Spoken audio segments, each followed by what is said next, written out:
Queridos, vamos fazer uma recapitulação do que nós tivemos nessa tarde. Primeiramente, nós ouvimos a nossa irmã Rúbia. Ela falou sobre o quê? O quê? Isso. Amor e limites. Criação de filhos. Não é isso? E ela foi falando e eu fui me lembrando da importância desse assunto dentro das nossas igrejas. Há um texto da palavra do Senhor, 1 Coríntios capítulo 12, verso 26, que nós podemos ler todos juntos. Vamos? De maneira que se um membro padece, todos os membros padecem com ele. E se um membro é honrado, todos os membros se regozijam com ele. Isso é regra do reino de Deus. É regra do reino de Deus. Não há como você fazer parte do reino sem viver essa regra. E aí Rubem falou sobre criação de filhos. E eu me lembrando ali, ouvindo ela falar, e eu me lembrando de uma jovem que uma vez estava sozinha após o culto lá na igreja chorando. Me aproximei dela, perguntei para ela: o que você tem? Por que você está chorando? Fala para mim. A primeira disse assim: pastor, não quero falar não.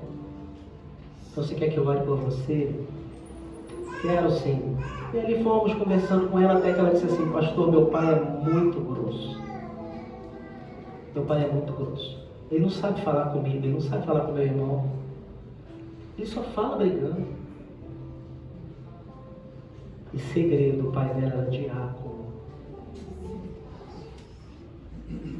Ele nunca ouviu essa aula de Rubem. Eu vou levar ela para convidar você a ver lá. Aí eu falei para ela assim: vamos orar juntos, vamos resolver esse assunto. Aí deixei passar. Passada uma semana, chamei os diáconos: vamos conversar aqui entre nós. Chamei os obreiros: vamos conversar aqui entre nós. Comecei a falar com eles sobre a importância dos filhos, a importância dos nossos filhos serem muito bem tratados. E eu disse o seguinte: é a regra da minha igreja lá, não sei se é a regra daqui dessa igreja.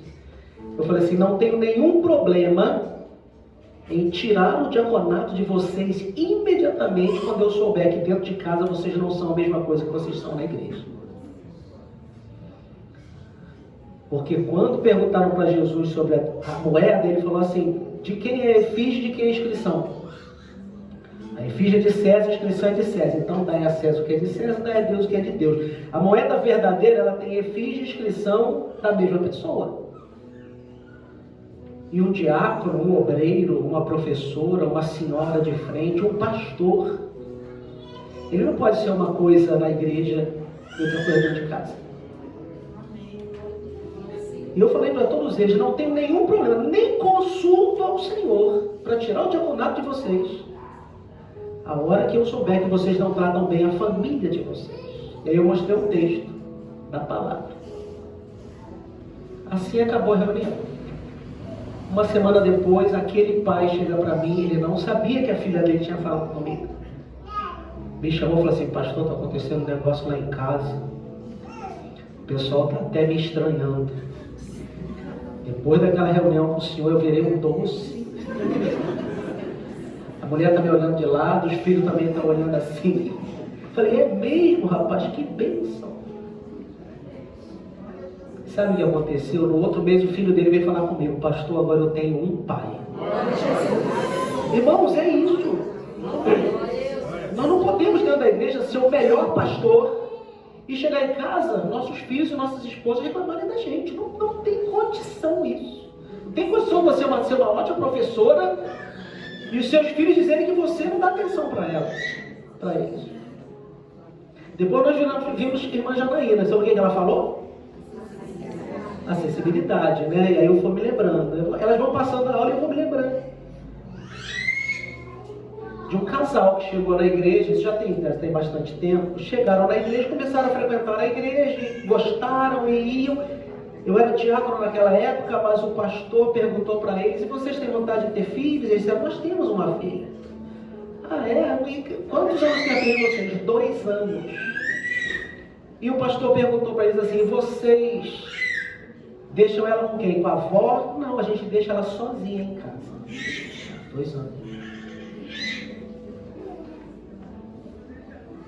A gente bota ela no berço, ela não anda. A gente dá comida para ela, deixa lá e vai embora para a igreja. E o pastor conversando com aquele casal, até que aquela mãe, ela usou uma expressão horrível. Ela disse assim: nós não gostamos de trazer a nossa monstrinha. Isso é acessibilidade. Acessibilidade não é a pessoa, é a família. A família muitas vezes está machucada, está ferida, foi mal atendida por alguém. A menina tinha uma deformidade. E por isso eles não levavam a menina. Isso, eu era diácono, bota tempo nisso, né, gente? Ainda não tinha trabalho de acessibilidade, mas aquele pastor, ele preparou as jovens da igreja. Ele pegou 5, 6 jovens, vocês vão ficar prontas para um dia que eu conseguir que esse casal traga a filha deles aqui, vocês abracem essa garota com todo o amor que vocês podem ter. Vocês prestaram atenção que a palavra mais repetida aqui nas aulas das 3 foi amor. Foi amor. E aquelas jovens ficaram preparadas e o pastor levou meses para convencer aquele casal de levar a filha na igreja. E um dia ele fez levar. Depois de muito cuidado, muita oração, muita atenção, entraram com a menina, com a sua deformidade. As jovens foram: deixa eu pegar ela, deixa eu ficar com ela no culto, deixa isso. Aquilo quebrou como se fosse uma maldição na vida daquele casal. Eles viram que a igreja amava a filha deles. E para encurtar a história, aquela menina andou na igreja. Aquela menina era muito inteligente. A professora fazia as perguntas, ela respondia as perguntas todas. E aquele casal veio a ter um segundo filho, porque eles tinham medo de ter filho e vir com a mesma deformidade. Isso é acessibilidade. Quem mais precisava de acessibilidade no início ali era o casal, não era a menina. Não era a menina, era o casal. É isso que a igreja faz. Se um membro padece, todos padecem com ele. Se um membro é honrado, todos são honrados com ele. E aí depois veio Letícia. O que Letícia falou sobre? Sobre o quê? O trabalho de professora na obra, não é isso? E aí eu fui lembrando. Para você entender o que é professora, eu entendo professora assim. A menina sofre um acidente de carro com a sua família e morre com o pai, a mãe e o maninho. Ficou só ela. E as assistentes sociais do hospital não conseguiam dizer para ela, não tinham coragem de dizer para uma criança de 5, 6 anos, 7 anos, que o pai, a mãe e o irmão estavam mortos. E elas conseguem chegar de alguma forma à igreja e mandam chamar o pastor. Sabe o que o pastor fez? Pegou a professora: vamos junto comigo? Ela falou: vamos embora. Eu já decorei isso, se eu tiver uma situação dessa, é professora junto comigo. Vamos comigo? Vamos embora. Chegou lá, as assistentes sociais chamaram a professora. Você consegue dizer para ela que os pais dela morreram, que o irmão dela morreu? A professora disse assim: consigo. Então vai lá, diga para ela, porque a gente não quer nem tocar nesse assunto com ela, imaginando como essa menina vai ter um trauma. A professora chegou, ela olhou a professora, riu um pouquinho, abraçou a professora e tudo mais. E a professora foi conversando com ela e daqui a pouco a professora disse assim: olha, você lembra da aula que a tia deu para você sobre o céu? Lembra que a tia mostrou o cartaz, as nuvens, o lugar onde a gente vai morar? Lembro, sim. Então, o papai, a mamãe e o maninho já estão lá. A menina abraçou a professora, chorou um pouquinho, daqui a pouco ela parou de chorar. Aí as assistentes sociais chamaram a professora lá fora. Nós não mandamos você falar de religião com ela, nós queremos que você diga que os pais dela morreram. A professora disse assim: eu disse isso. Não, você não disse, você falou um negócio de céu, de nuvem. Tem que falar que os pais dela estão mortos. Não, eu falei, pode perguntar para ela. Aí elas entraram: você entendeu o que a tia falou com você? Entendi, sim. O que você entendeu? Eu entendi que o papai, mamãe e meu irmão não estão mais aqui. Eles foram lá para o céu, mas eu sei que eu também vou estar lá encontrando eles. professor? É isso. É isso. Na hora que a criança está precisando. Entendeu o que é ser pastor? Vou perguntar para a nossa classe. Entendeu o que é ser pastor? Ser pastor é isso aqui, ó. Sou eu. A criança acabou o culto, ela veio me entregar aqui, pastor. Eu falei, o que é isso? É o Senhor. Com esse cabelo todo aqui, ó. Mas tô aqui de gravata laranja em cima da camisa azul. Mas está aqui, eu mandei plastificar e é o meu marcador de Bíblia, sou eu aqui. É isso, isso é corpo. Isso é corpo. Nós precisamos entender isso. Precisamos compreender que é para isso que o Senhor Jesus nos chamou. Na ceia, cada um tem um pedacinho do pão. Se a gente juntar todo mundo, vai dar um pão enorme. Esse pão enorme é Jesus. Mas se um disser, não, meu pão junto com o pão dos outros, acabou, não é Jesus. Aquela pessoa não entendeu Jesus. Vamos passar aqui para a gente poder ver o que nós temos aqui.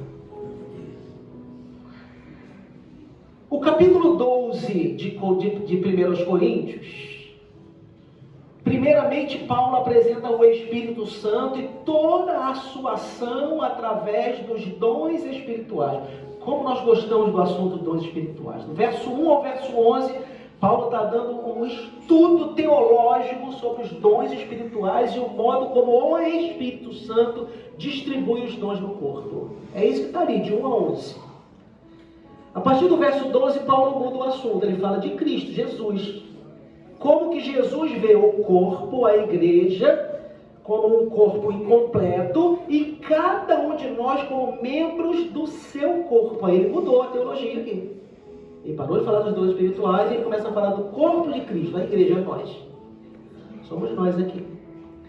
Depois do verso 27, Paulo muda de novo a teologia. Ele começa a falar do Pai e como que o Pai organiza ministérios, dons e serviços. Porque Deus colocou na igreja, ele falou, Deus colocou na igreja alguns apóstolos, outros profetas, outros mestres, outros dons de curar, outras operações de maravilha, outros socorro, outros governos. O capítulo 12 todo é um grande ensino teológico sobre o funcionamento da igreja com a ação de Pai, Filho e Espírito Santo. Mas, quando ele muda para o capítulo 13, ele tem um único assunto, o amor. E ele começa o capítulo 13 dizendo mais ou menos assim. Já falei sobre tudo isso para vocês, mas existe agora algo ainda mais excelente. E aí ele começa a descrever: o amor é paciente, é benigno. O amor não vê os seus próprios interesses. Ele não se exaspera, ele não se ensoberbece. Ele tudo sofre, ele tudo crê, ele tudo suporta.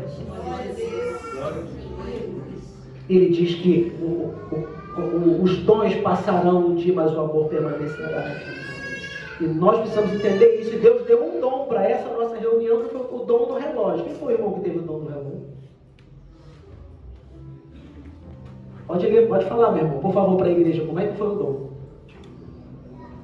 O senhor mostrou que na área aqui de Carapina havia um grande relógio. Uhum. E por trás desse relógio havia ali o trabalho dos pastores, cuidando da manutenção das engrenagens e o elemento essencial ali era o óleo.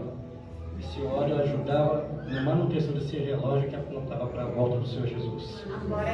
Queridos, as engrenagens nós estamos cuidando, mas de nada adianta um relógio com as engrenagens todas certinhas, encaixadas, sem o óleo que lubrifica esse relógio. E o óleo é a ação do Espírito Santo na nossa vida. Ele é o óleo, ele é o azeite. Cada vez que um rei ia ser empossado, era derramado azeite na cabeça dele, simbolizando que o Espírito Santo veio sobre ele para dar sabedoria. Cada vez que um profeta ia começar a profetizar, era derramado azeite na cabeça dele para que ele se tornasse profeta. Cada vez que um juiz ia se tornar juiz em Israel, era derramado azeite na cabeça dele. Cada vez que um sacerdote ia começar a oficiar, pela primeira vez no templo, era derramado azeite na cabeça dele. Ou seja, as engrenagens estão aí: profetas, sacerdotes, juízes, professoras, senhoras de frente, pais, pastores, diáconos, obreiros. As engrenagens estão todas aí, mas o azeite faz o relógio funcionar certinho. O Espírito Santo faz a igreja funcionar igual um relógio. E de nada adianta você ser uma engrenagem fora desse relógio, porque cada engrenagem tem o seu papel. E Deus está falando aqui de Carapina. Sabe o que Deus está falando? Esse relógio marca a volta do Senhor Jesus. Quanto mais rápido esse relógio funcionar de uma forma correta, mais rápido Jesus voltará para nos buscar. Último sinal de Jesus. E quando o evangelho do reino for pregado a toda criatura, então virá o fim. Não há mais motivo para a igreja. A igreja está aqui para quê? Primeira ordem de Jesus para a igreja: ide por todo mundo, pregar o evangelho a toda criatura. Pregou para o último? Preguei. Recebeu o último de acessibilidade? Recebi. Recebeu o último filho que precisa ser curado? Recebi. Recebeu o último aluno e ensinou Jesus para ele? Recebi e ensinei. No segundo seguinte, a gente pisca o olho e está lá em cima com Jesus na frente. Nós precisamos entender isso. Por isso essa reunião, para que a área de Carapina possa compreender que o amor é o que faz com que esse relógio ande de forma correta. Ame ao seu irmão. Ame a pessoa. Rúbia falou muito bem. O amor é uma coisa que vai de você. Você não vai cobrar, porque fulano não me ama. Nós aqui que somos da geração moral e cívica, lembra de moral e cívica, educação moral e cívica? Quantas vezes nós vimos o nosso pai perguntando assim: você ama o papai? A pior pergunta é: você ama mais o papai ou a mamãe? E nós amamos nossos pais e nossas mães. Aqueles que botavam a gente de castigo. Alguns descobriram o que era cinto antes de botar cinto na calça. E a gente continua amando eles. Continua amando. Sabe por quê? Porque eles estavam nos dando limites por amar a cada um de nós. Ame este trabalho. Minha irmã, você que queria deixar de ser senhora de frente, não deixe não. Você faz parte como engrenagem desse relógio. E aí o Senhor deu uma visão. Pode passar para o próximo. Isso, para o próximo. Essa visão aqui foi a visão que Janaína citou para nós lá no começo do trabalho de acessibilidade. Deus mostrou um grande guarda-chuva, e nesse guarda-chuva tinha instrumentistas, pregadores, jovens, crianças, professores, pessoas de acessibilidade. Todas as classes estavam representadas ali dentro. Nós falamos sobre tudo isso hoje, reparou? Falamos de crianças, falamos de professores, falamos de pastores. Elas até que seguraram um pouquinho para não bater nos pastores. Eu vim e bati. São iguais a mim, temos os mesmos problemas. Não é isso? Então está aqui. E aí nós vamos vendo. A Bíblia tem orientação para todos nós no nosso dia a dia. A Bíblia falou de filhos, né? Filhos, honra a teu pai e tua mãe. Rúbia falou sobre isso. Usou esse texto. E a gente nem combinou. Falou sobre isso. Você que é filho, honre a seu pai e sua mãe. Honre. Porque é a ordem de Deus. E nós falamos dos pais também. O que nós falamos sobre os pais? Também foi citado esse texto. E a gente não combinou nada. Vocês viram a minha apresentação, né? Eu sei. Pais, não irritem seus filhos para que eles não desanimem. E aí você vem correndo nos pés do pastor. Pastor, meu filho não quer mais vir para a igreja. Pergunta a você irritou ele? Porque vai desanimar, hein? Vai desanimar. É Bíblia. E se é Bíblia, não tem como errar. Se você tratar seu filho só com irritabilidade, vai desanimar. Coloque os limites, sim. E ame, sim, também. Que aí eles não vão desanimar, não. Eles precisam disso. Nós falamos sobre o quê? Falamos sobre acessibilidade, não foi? Olha o que diz ali. Não repreenda o homem idoso. Como eu gostei de Janaína falar daquele pano branco. Gente, todo sábado eu entro na igreja da Glória 2 arrancando 3, 4, 5 paninhos branquinhos na porta. Eu acho que as irmãs botam para eu ver. Olha, fizemos limpeza. Ou os diáconos, sei lá quem é. Eu saio arrancando aqueles paninhos todos. Não repreenda o homem idoso. Antes o aconselho como se ele fosse seu pai. Trate os moços como irmãos. Trate as mulheres idosas como mães e as moças como irmãs. Paulo está ensinando, sabe o quê? O pastor Timóteo era um pastor novinho, estava assumindo a igreja de Éfeso, que era enorme. Paulo, o pastor mais idoso, estava ensinando um pastor mais novo. Lá no meu polo, eu sou o mais velho que tem, né? O único que estaciona na vaga especial. Aí de vez em quando meu coordenador novinho, 30 e poucos anos, chega para mim e fala assim: é muito bom para nós, Timóteo, ter um Paulo no nosso meio. Eu falo, tá me chamando de velho, né? Mas é isso. Paulo está escrevendo para um pastor novinho, pastor Timóteo: olha, faça isso. Haja dessa forma com a igreja. Falamos de pastores também, né? O que tem lá sobre pastores ali para nós? Olha lá.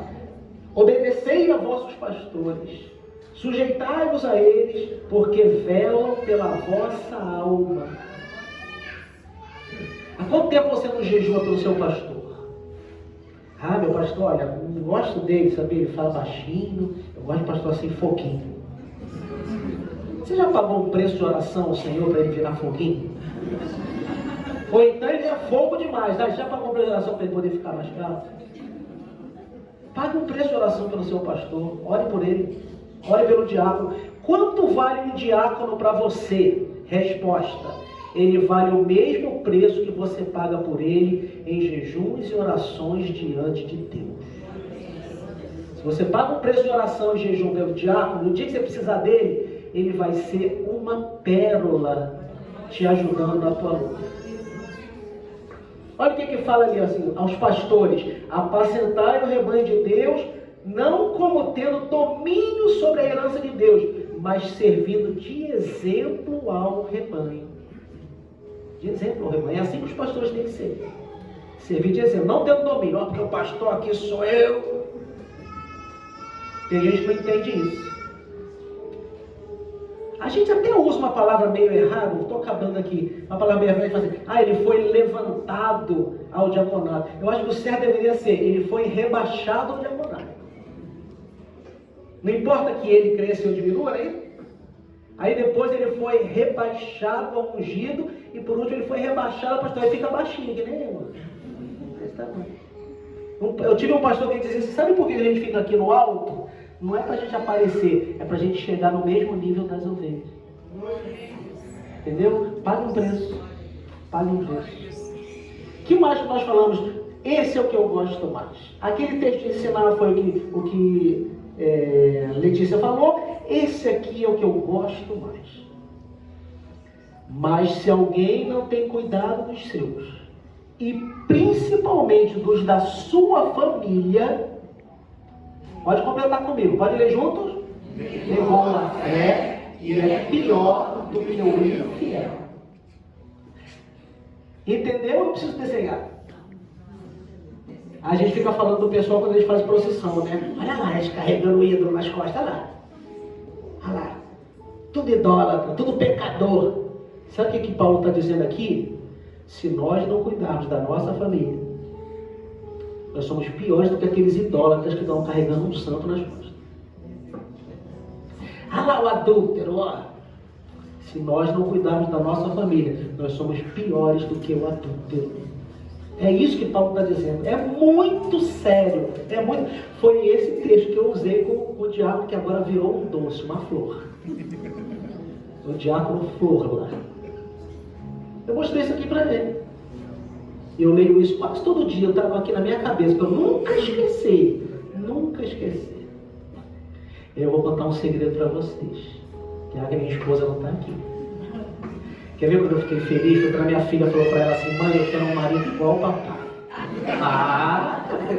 Maravilhoso. A melhor coisa que eu vi é isso. Aí minha esposa, muito certeira, muito sábia, falou para ela: você não vai achar um marido igual ao seu pai.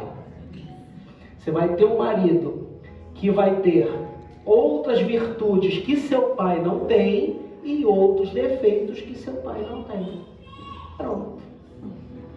E aí as duas casaram, mas cá entre nós, eu sou melhor que meus dois gêmeos. Não tem dúvida, não tem dúvida. Isso aqui é a igreja, irmãos.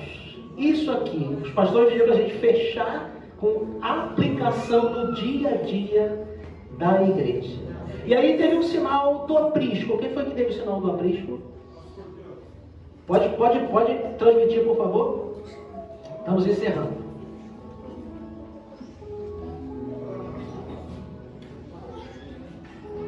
Não, de pastores, o senhor deu uma visão que havia 13 apriscos e cada aprisco tinha um poste de energia e eram todos interligados e 2 postes aquela luz que iluminava todo o aprisco era para os predadores não virem, e quando havia luz era protegido aqueles apriscos, e havia daquelas 13,